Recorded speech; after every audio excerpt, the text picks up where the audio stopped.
backstage, which usually doesn't work, you know. It usually never happens. They said, no, they said it much better before, but you will probably do better up here. But I'd love to have you say how you felt, because it is an amazing day. Great day for Africa, great day for the world, and for these two countries, and they have so much to be proud of. And I want to thank the leaders. I want to thank you very much. It means maybe more because we are here together for the first time ever in this building. Brand new, beautiful building. I don't want to tell you how much it costs because I hear it's a lot. Okay? They don't build inexpensively here. But I just want to thank you very much. So please sit down, everybody. I want to thank everybody for being here. It's a momentous occasion. It's truly incredible setting. It's very few places I've seen like this. In this holy season, we prepare to celebrate the birth of the Prince of Peace. We have come to the U.S. Institute of Peace to sign a historic agreement that will end one of the longest-running conflicts anywhere in the world, with far more than 10 million people killed. Today, we commit to stopping decades of violence and bloodshed and to begin a new era of harmony and cooperation between the Democratic Republic of the Congo and Rwanda. I want to thank the two courageous leaders. They are courageous leaders. They really are courageous leaders, great people. President Tshisekedi of the Democratic Republic of the Congo and President Kagame of Rwanda. They are amazing people, and they had stories to tell me that were incredible. Really fascinating in so many different ways. Sad and beautiful, both sad and beautiful, and today makes them beautiful. I've just held really fantastic meetings with both men and representatives of other countries where we discussed the importance of upholding this new agreement. Very detailed, powerful agreement. I also want to thank several foreign guests and dignitaries in attendance to celebrate this magnificent event, including the President of Angola. Please, would you stand? And so great to see you. Thank you. The President of Burundi. Thank you very much. Great to see you again. The President of Kenya. We have the Olympics here. You know, they do very well in the Olympics, those runners. I don't know what the heck you do with those runners, but they are very good. I've been watching them for a long time. So we have the Olympics coming to the United States. You know that. Thank you very much. And you'll come as our guest. Thank you. And the President of the Council of Ministers of Togo. Thank you. Thank you very much. The Vice President of Uganda. Thank you. It's such a beautiful color. Like all these guys are wearing these dark suits. You just stand out for a lot of reasons. You're beautiful. The Foreign Ministers of Qatar. Thank you.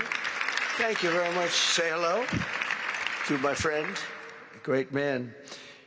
And the United Arab Emirates. Thank you. Thank you. My regards, right? And the chairman of the African Union Commission, who's done a fantastic job, and thank you for all your help. We appreciate all your help. A special group of people. A very special thanks as well to Secretary of State Marco Rubio. Marco, please stand. Thank you.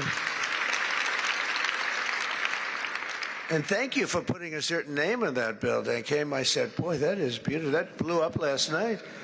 They said, that's a great honor. It really is. On this building, it's a great honor. Thank you very much. I assume you had a lot to do with that. Just a little bit. Yeah. Thank you. Appreciate it. And Senior Advisor for Africa, Masad Boulos, who's been fantastic. Thank you, Masad. All of these people, every one of them were indispensable in forging this agreement. Let me also recognize Senators Mike Rounds and Lindsey Graham. Lindsey, thank you. Mike, wherever you may be. Thank you. Thank you, Mike. Representatives Ronnie Jackson. Where's Ronnie? Ronnie is a great guy. He won his race in Texas by 48 points, right, Ronnie? So I don't have to ask if he's in any... I don't even have to endorse him anymore. It doesn't matter. Save the paper, right? Great job. Chris Smith. Chris? Thank you, Chris. Great. Good job. Trent Kelly. Trent? Thank you very much. Thank you. And the acting president of the Institute for Peace, Darren Beatty. Thank you, Darren, very much. Thank you very much, Darren. For more than 30 years, one of the worst conflicts on earth has been raging in eastern Congo. Millions and millions of people have been tragically killed, went on forever, and countless more have been displaced from their homes. Families have been destroyed. It's been a disaster. Many administrations have tried, but probably not too hard, knowing who preceded me. But they tried. It says they've tried. But we tried harder to end this conflict. But they've accomplished, obviously, they accomplished very little because the killing went on at levels that just got worse and worse. And today we're succeeding where so many others have failed. And this has become the 8th war that we've ended in less than 1 year. Such an exciting thing to do. This has been a really, because we're talking about 30 years of fighting, 30 years, much more than 10 million lives. Last June, thanks to the efforts of Secretary Rubio and Mr. Boulos, Rwanda and the DRC reached a landmark agreement to move toward peace. They started the process. I met with some of their great representatives who are here also. And we started a great process. The compact we're signing today, which will be known as the Washington Accords, everybody sort of liked that name, formalizes the terms agreed to in June, including a permanent ceasefire, the disarmament of non-state forces, provisions for refugees to return to their homes, and justice and accountability for those who have committed illegal atrocities. Very importantly, this agreement also creates a new framework for economic prosperity. There's tremendous wealth in that beautiful earth. It's beautiful earth, but it was stained badly with blood, tremendous amounts of blood. But in the region that will support a lasting peace, and the Democratic Republic of the Congo and Rwanda have agreed to more closely integrate their economies with each other rather than fighting, and they'll be doing that. And these two gentlemen are very smart, and I think they liked each other a lot. I spent time with them. I think they liked some people may be surprised. I really do. I think they've spent a lot of time killing each other, and now they're going to spend a lot of time hugging, holding hands, and taking advantage of the United States of America economically like every other country does. So they're going to do very well, but they do have some very valuable things. They're going to have a lot of money and a lot of success, and I think they're going to get along really well, so I hope so. Thank you very much. Look at them. Look at the way they love each other. Thank you. So I have a lot of confidence in both leaders. We'll keep these commitments. I know they're going to keep them and follow through on the agreement and create a much brighter future for the people of their countries. And they're heroes within their countries because of today. And this is a big story. And so much is being written and said. All of the newscasts have it at the top of the list. And they are heroes, and we want to keep it that way. Today, the United States is also signing our own bilateral agreements with the Congo and Rwanda that will unlock new opportunities for the United States to access critical minerals and provide economic benefits for everybody. And we'll be involved. We're sending some of our biggest and greatest companies over to the two countries, and we're going to take out some of the rare earth and take out some of the assets and pay, and everybody's going to make a lot of money. These are just two of the many new agreements related to mineral supplies that my administration has achieved this year, including with Australia, Japan, Kazakhstan, Malaysia, South Korea, and many other countries. With all of these agreements, we're forging new economic security partnerships that protect the interests of America and our friends and partners, and a core feature of my administration's national security strategy, a big part of which is the tariffs. We're taking in trillions of dollars in tariffs. Nobody's ever seen anything like it, and it's given us really great national security. We'll be paying down debt. We'll be making distributions to people. And we're really doing a job. It's amazing. I was with a gentleman, the future king of Saudi Arabia, and you've heard me say this a couple of times, but 2 months ago when I was over there, he said, and actually Qatar is represented today, and UAE is represented, and your leader said the exact same thing, different words, but the exact same thing, that 1 year ago, they thought our country was dead, and now our country is the hottest country anywhere in the world. We're the hottest country anywhere in the world. Nobody's ever seen anything like it. We have over $18 trillion, that's just in 10 months, pledged or being invested or pledged to be invested in the United States. Think of that, 18 trillion. The highest amount we've ever had is 1.5. Under the Biden administration, they did much less than 1 in 4 years. Think of that.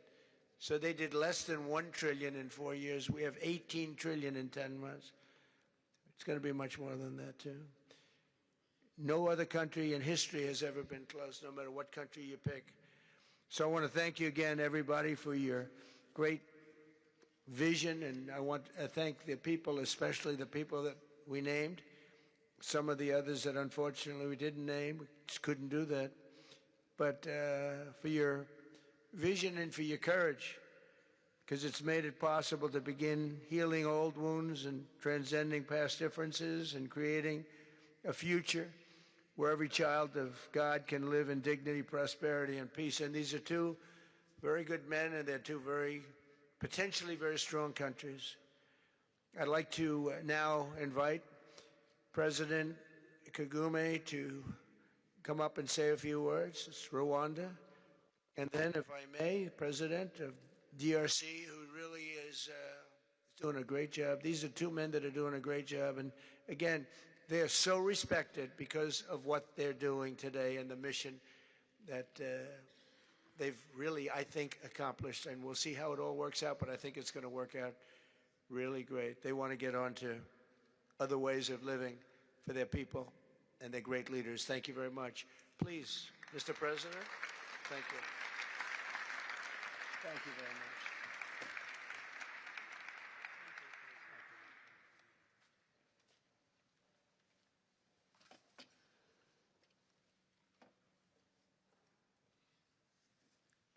Excellency Donald Trump, President of the United States of America, Excellencies, heads of state and government, and former heads of state, distinguished ladies and gentlemen, I want to begin with some words of thanks. First, to my fellow heads of state and government from Africa, your presence here confirms that these efforts enjoy the broad support necessary to succeed. I also thank Minister of State Kulaifi, representing His Highness Sheikh Tamim bin Hamad of Qatar. The role of Qatar has been absolutely central in getting us to this point.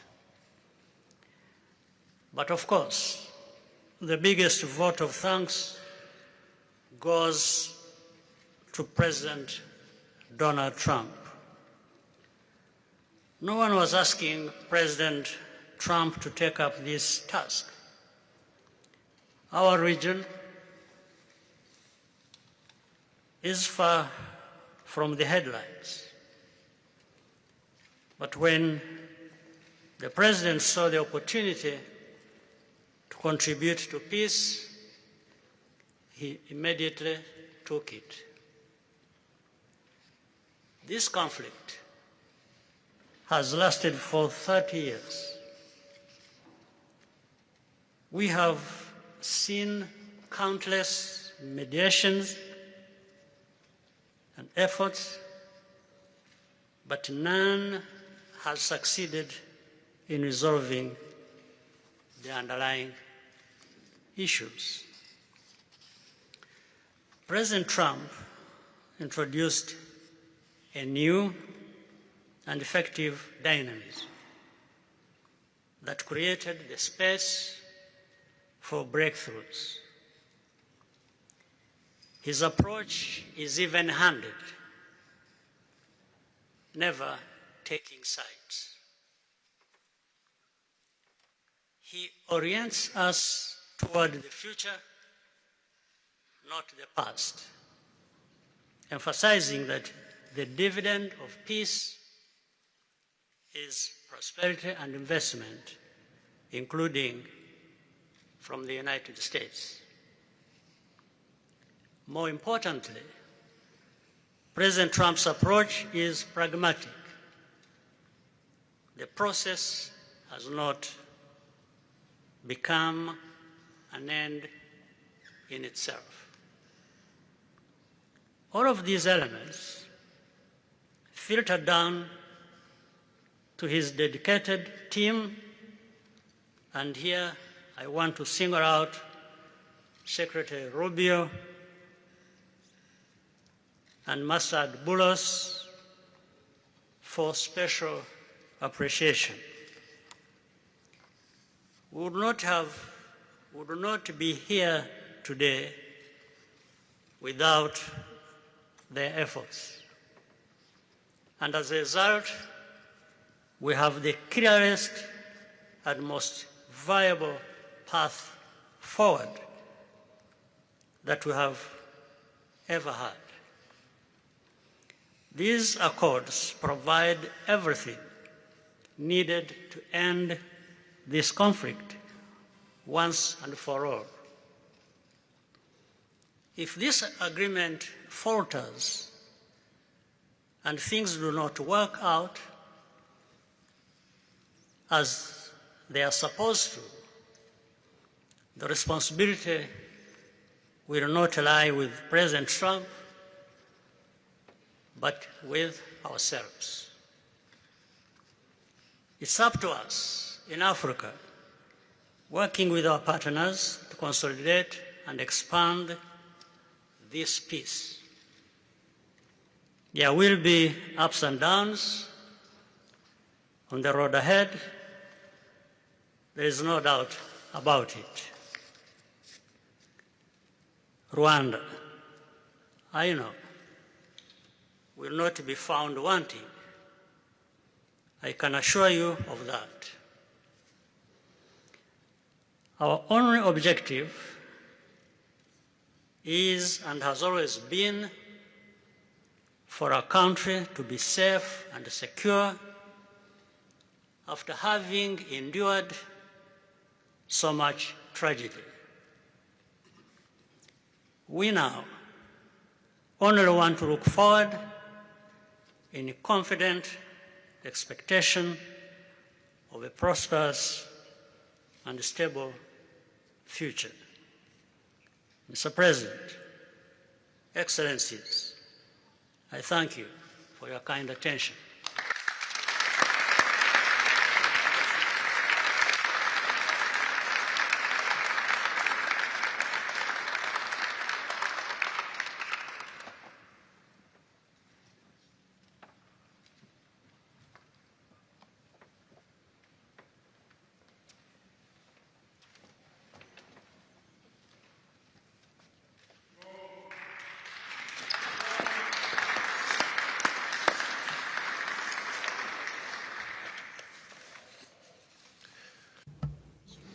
Mr. the President of the United States, Donald Trump, ladies and gentlemen, dear members of the delegations, distinguished guests, as we have just placed our signatures at the bottom of the joint declaration, enshrining the Washington agreements for peace and prosperity, I do feel, on behalf of the people of Congo, a deep gratitude and clear hope. First of all, I would like to express quite solemnly our deep thanks to the President of the United States of America, Mr. Donald Trump. I would like to thank his administration and also wish to thank the American people for the critical role that they played for the rapprochement, the closening between the Democratic Republic of Congo and the Republic of Rwanda.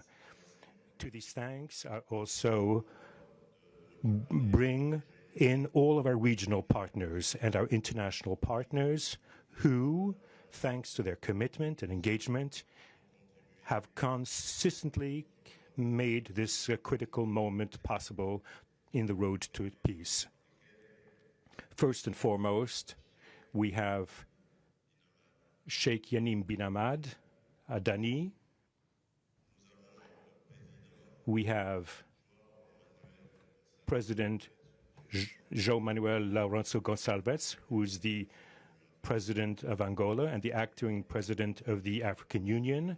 And we also have the former President of the Republic of Kenya, my brother, Uhuru Kenyatta, who I can see here in the room. These two great Africans who are at the beginning, who started the Rwanda and the Nairobi processes. And beyond them, I wish to thank also all of the African leaders who contributed to help us in this struggle. And I do hope that we have, yes, reached the end.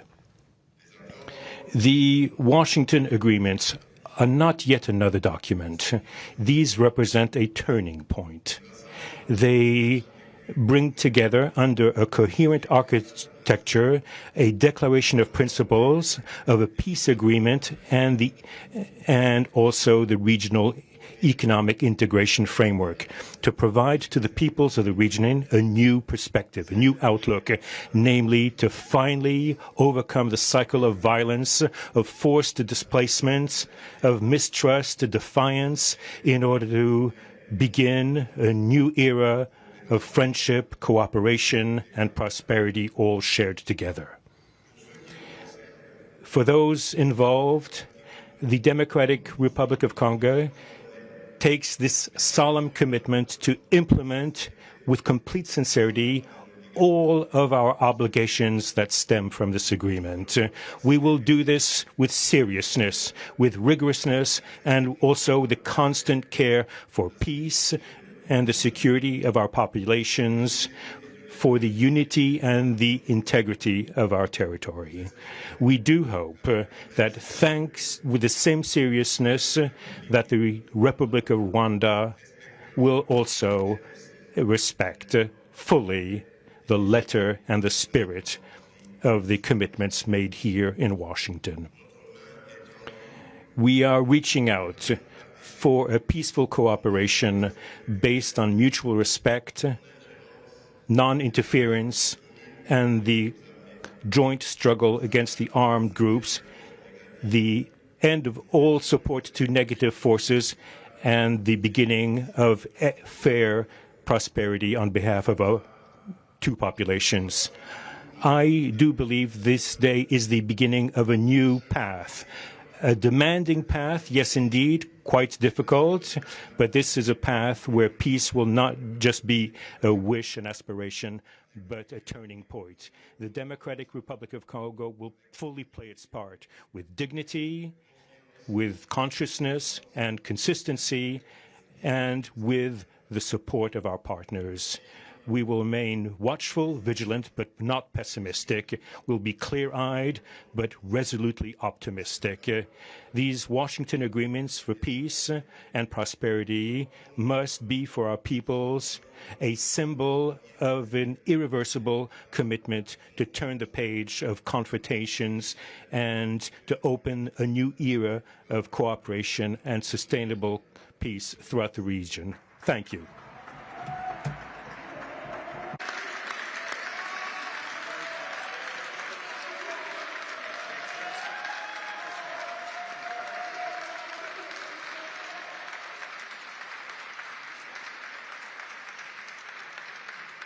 So, if I might, my 4 new friends, a couple of cases not that new.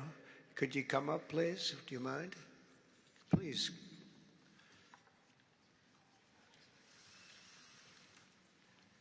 They represent so many and so well, so I just want to thank you very much.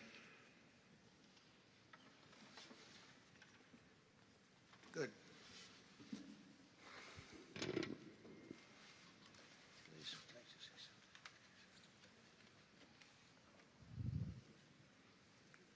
Sr. Presidente Donald Trump, Presidente dos Estados Unidos da América, caros convidados, altas entidades aqui presentes, senhores jornalistas, eu gostaria de realçar a importância desta cerimónia aqui em Washington, D.C.,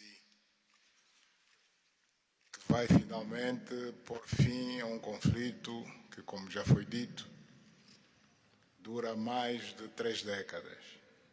Não são exatamente 30 anos, mais do que 3 décadas. Um conflito entre irmãos, países vizinhos e irmãos, que deviam se dar bem, mas que, por razões de diversa ordem, têm vindo a se degladiar ao longo dos anos, com pesadas consequências, quer para as populações de ambos os países, como também para as respectivas economias. A região dos Grandes Lagos é uma região das mais ricas do mundo, não apenas da África.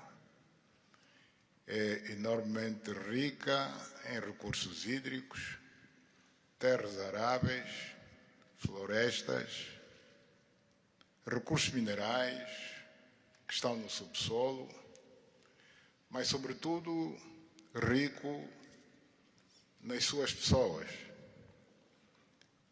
com um potencial muito grande para desenvolver aquela região da África que pode catapultar o desenvolvimento de outras regiões igualmente do nosso continente. O mundo atravessa hoje uma crise energética e alimentar. Nós fomos a dizer que a África, e em particular essa região dos Grandes Lagos,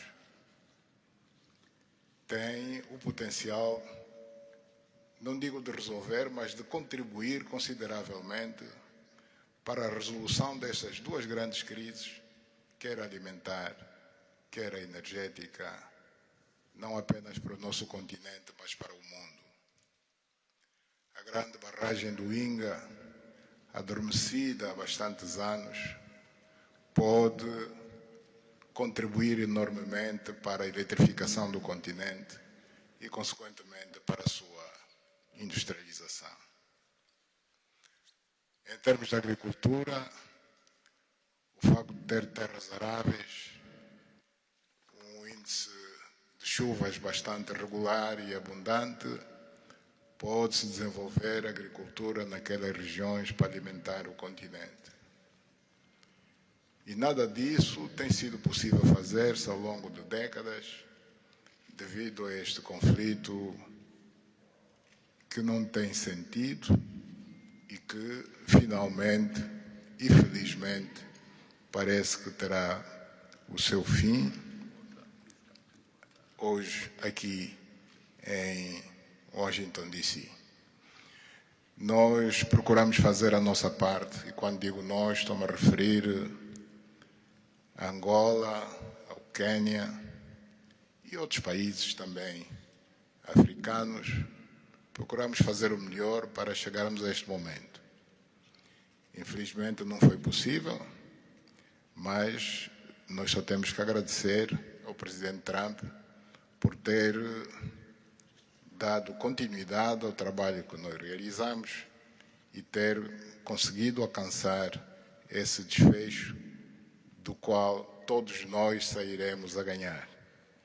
Portanto, mais uma vez, o Presidente Trump fez a parte que lhe compete e nós esperamos e acreditamos que é o que vai acontecer, que as duas partes, ou seja, as autoridades da República Democrática do Congo e da República do Rwanda também farão a sua parte para a implementação com êxito deste acordo. Uma coisa é assinar um acordo, outra coisa que é mais difícil, mas é possível, desde que haja vontade política, é implementar em tempo útil tudo aquilo que nós acordamos e assinamos. Parabéns a todos. Muito obrigado. Your Excellency, the U.S. President, President Trump, dear guests, and dear dignitaries present here and press members. I would like to highlight the importance of this ceremony taking place in Washington, D.C., because this has come to put an end to a war that has been there for more than 3 decades, because it's not just exactly 3 decades, but it's more than 30 years. And this is a conflict that has been there between two neighboring countries, which have been fighting for many years with consequences on the peoples, countries, economies, and so forth. And these consequences also were felt in the Great Lakes region, which is a very rich region in Africa, rich in terms of water resources, arable lands and forests, and as well as mineral resources, which are important for the development of our region.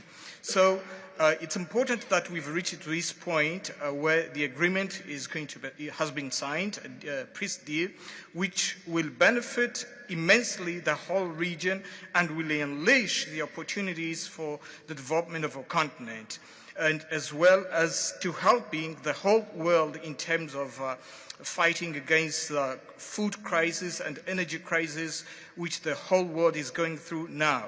We believe that the Great Lakes region will have to play a great role in providing resources to the international community. And of course, solving this conflict will also help solve other crises, not only in the continent as we know, but worldwide. For example, the Great Inga hydro project in Congo is important. It can help to electrify the continent and consequently help in terms of developing agriculture and providing agriculture, arable lands, and abundant resources that we have that can be used. We know that Africa possesses a lot of other resources such as rainfalls, which are important for agriculture. So nothing has nothing would justify this war, but eventually the most important thing that it has come to war. We sought as Africans to do our part. When I say Africans, I mention countries such as Angola, Kenya, and other African countries, but unfortunately we couldn't make it. But we now want to thank President Donald Trump for having helped to reach this important milestone. We believe, once again, we have to thank him for what he has done, and what comes next now is to appeal to the two parties, that is the Democratic Republic of the Congo and the Republic of Rwanda, to implement successfully this agreement for the benefit of their countries, their people, and including our continent of Africa. Thank you very much.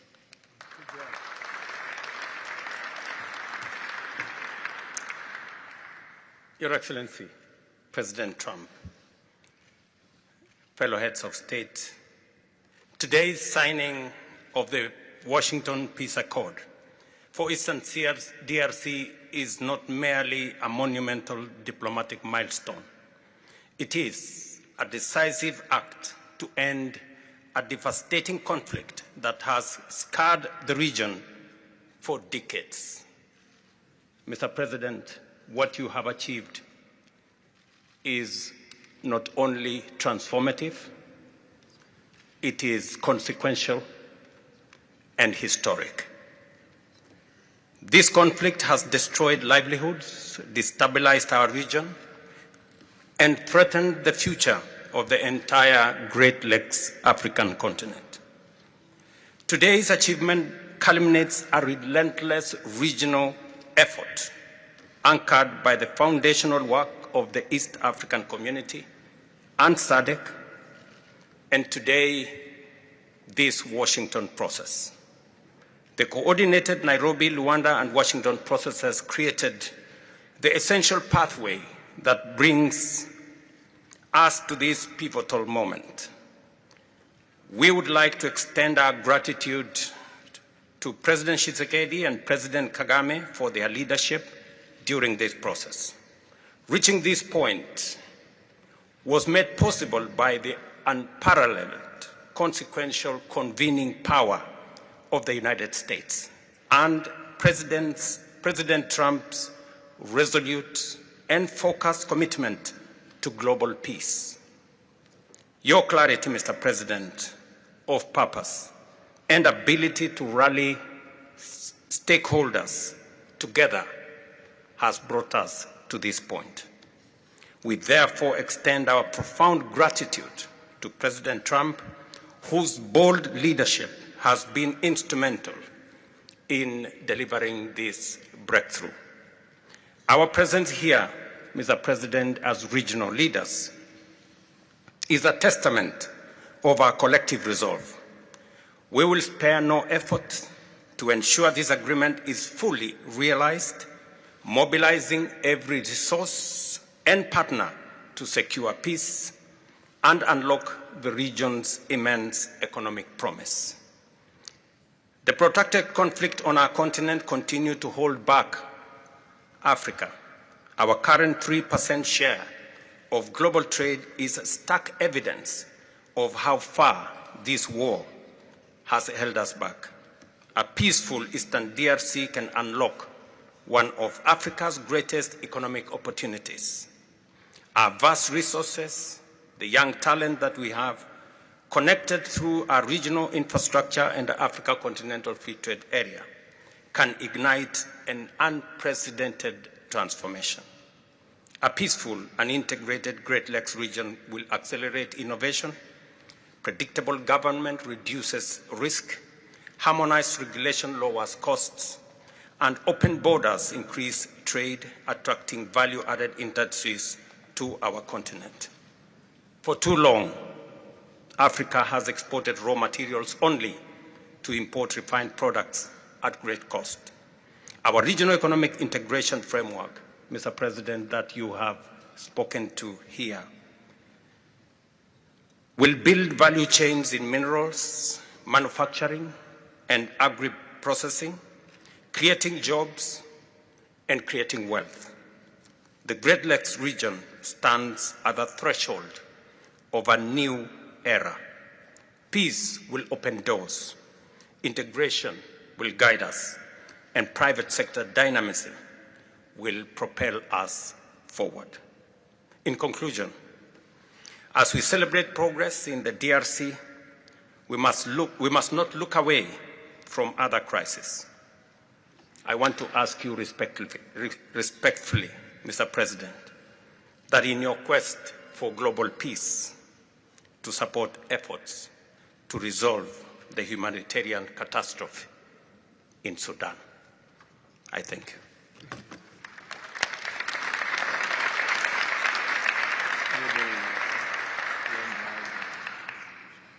Excellence, le chef d'État et de gouvernement ici présent. Heads of state and government, dear delegations, it is with great joy that I speak today before you in order to express my joy. There is a time for everything. There's a time for destruction, and there's a time to build. There's a time for despair, and there's a time for hope.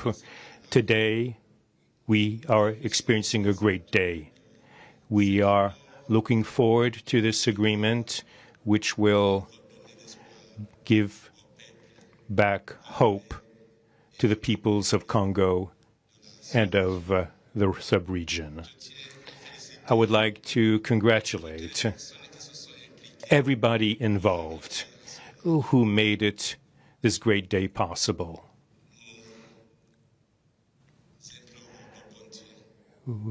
We urge God to continue to guide us, to guide the steps of all people of goodwill who will become involved for its implementation.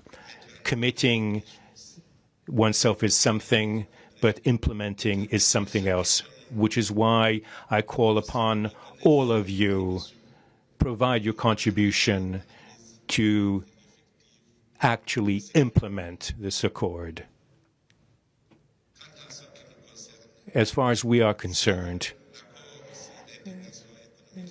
this agreement on regional economic integration, well, Burundi and the DRC already represent an economic community of the countries of the Great Lakes region.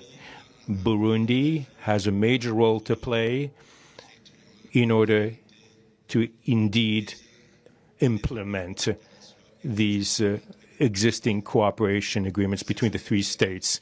We hope that together we'll be able to achieve a long-lasting peace and stability throughout the region. Thank you very much.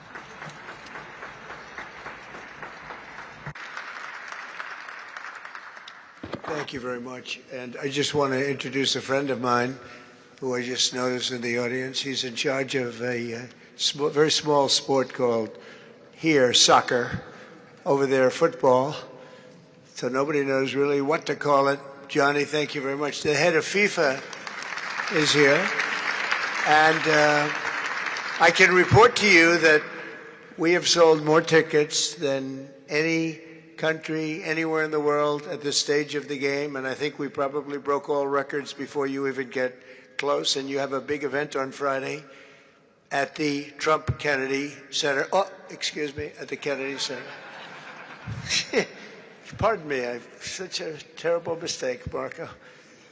At the Kennedy Center, and I look forward to seeing you there. But I want to congratulate you. No, it's really taken the world by storm. You've never done anything like what's happening in terms of ticket sales. I make a lot of enemies telling people, I'm sorry, I can't get you tickets. I just can't do it. But congratulations, you've done a fantastic job. A great leader in sports and a great gentleman. Thank you very much, Johnny. And now we're going to sign a very important agreement. Thank you.